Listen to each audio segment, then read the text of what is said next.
ওরা আমাদেরকে বলে আমরা নাকি বেশি এসেছি। ভাই বাইশা কোথায় থেকে আসলাম? আপনার তো নয় ইলেকশন করার কথা, আপনি আটে কেন এসেছেন? নয়ে কি ভালো লাগে নাই? ওই যে একটু বুদ্ধি করেছিল, অতি বুদ্ধি অতি চালাকের গলায় দড়ি। মনে করছিল এক জায়গায় গৌরে দাঁড়ি করাবে, এক জায়গায় হলো নিচে দাঁড়াবে। এখন ওইখানে হাবিবুর রশিদ ভাই দাঁড়াইছে, নিজের সেকেন্ড হ্যান্ড চলে গিয়েছে ফার্স্ট হ্যান্ড, যাকে দিয়ে সব কাজ করিয়েছে। এখন আমও গেছে, ছালাও গেছে। এই কয়েকদিন পরে হলে দেখবেন গুলিস্তানের মোড়ে হলে বসে থাকবে, বলবে যে ভাই আমার আমও গেছে, ছালাও গেছে। আমরা আপনার বিরোধিতা করতে চাই না, কিন্তু নাসির উদ্দিনকে খেপাবেন তো, তাহলে আপনার হাফ প্যান্ট খুলে যাবে।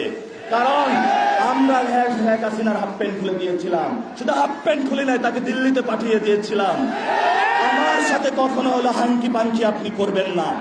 করতে চাইলে অন্য কোথাও গিয়ে করেন, আমার সাথে যদি হাঙ্কি পাঙ্কি করার চেষ্টা করেন সমুচিত আমরা জবাব দিব।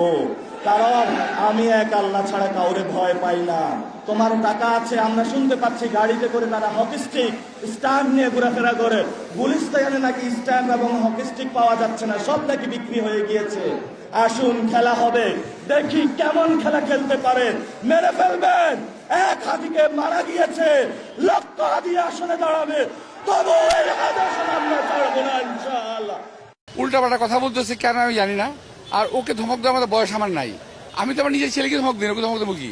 বাইরে ওরা চাচ্ছে কেউ ওদের হুমকি দিক, ওরা চাচ্ছে কেউ ওদেরকে হুমকি দিক। আমাদের দিক থেকে কোনো হুমকি নাই, কারণ আমি একটা নির্বাচন করি নাই। প্রতিপক্ষ যারা আছে ওরা একটা নির্বাচন করছে। আমার জীবনে আমি বহু নির্বাচন করেছি। আমি ওদের নেতা আব্বাস আলী খানের সঙ্গে নির্বাচন করছি, ওদের আগের নেতাদের সঙ্গে নির্বাচন করছি। আমি কেউ দিয়ে বুঝে আমরা তো দেয় নাই, কিন্তু উনি দিচ্ছেন কারণ উনি চাচ্ছেন একটা কিছু হোক, একটা কিছু হোক, একটা কেউ ধমকটা মুখ তারা দিক। উনি উল্টাপাল্টা কথা বলতেছে কেন আমি জানি না। আর ওকে ধমক দেওয়ার মতো বয়স আমার নাই। আমি তো আমার নিজের ছেলেকে ধমক দিই, ওকে ধমক দেবো কি? আমি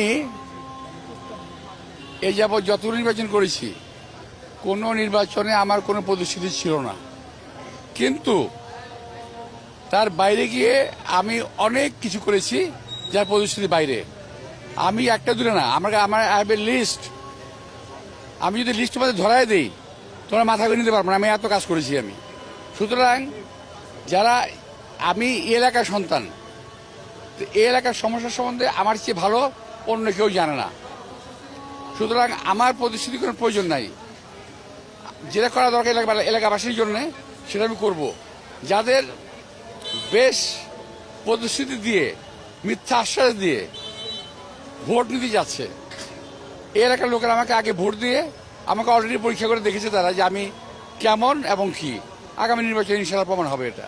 আসলে নিরাপত্তার কথা তো আমি বলতে পারবো না, তবে আমি আশা করব সরকার ইলেকশনটা ঠিকমতো করার জন্য সবার জন্য যথাযথ নিশ্চয়তা প্রদান করবেন।